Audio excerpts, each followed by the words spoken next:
Halo semuanya, jumpa lagi bersama saya Melanie dalam rubrik Legal Journal.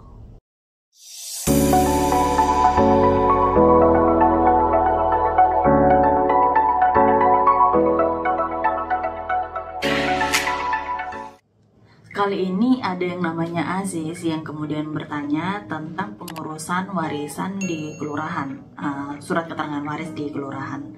Yang mana kemudian kelurahan ini tidak mengeluarkan surat keterangan waris karena meminta KTP orang yang sedang mengalami gangguan atau penyakit daya ingat gitu ya, atau biasanya kita sebut dengan stres, atau mungkin ya banyak orang ngomongnya orang gila gitu ya. Nah kemudian dia bertanya apakah memang orang yang stres ini punya KTP atau tidak gitu ya, karena lurah ini meminta KTP itu untuk kemudian diberikan kepada kelurahan dan kelurahan baru akan membuat surat keterangan waris. Nah kemudian dia juga mengatakan apakah memang ini adalah oknum dari lurah yang ingin meminta duit gitu. Nah sebenarnya ini ada aturan hukum di mana orang yang memang punya penyakit daya ingat itu harus diwakili oleh ahli waris yang lain. Dalam Undang-Undang Hukum Perdata itu mengatur bahwa memang orang yang punya penyakit mengenai daya ingat atau dalam hal ini stres itu wajib ditaruh di bawah pengampuan.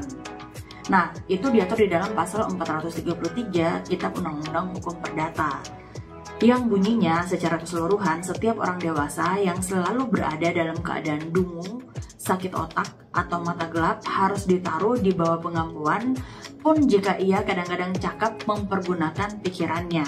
Jadi orang-orang ini itu harus ditaruh di bawah pengampuan. Nah cara taruh di bawah pengampuan itu bagaimana gitu kan? Nah biasanya itu harus melalui permohonan perwalian pengampuan di pengadilan negeri. Jadi pengadilan negeri mana? Pengadilan negeri setempat gitu ya.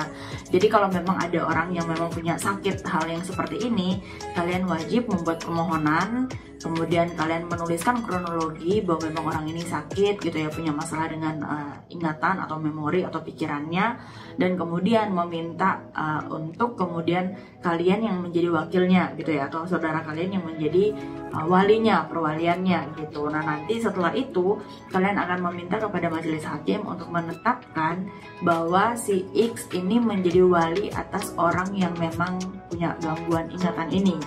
Setelah itu baru kemudian kalian mendapatkan penetapan dari pengadilan, dan penetapan itu menjadi dalam tanda kutip adalah KTP dari orang ini, dan kalian bisa bawa ke kantor lurah, dan kemudian kelurahan baru bisa menerbitkan surat keterangan hak waris.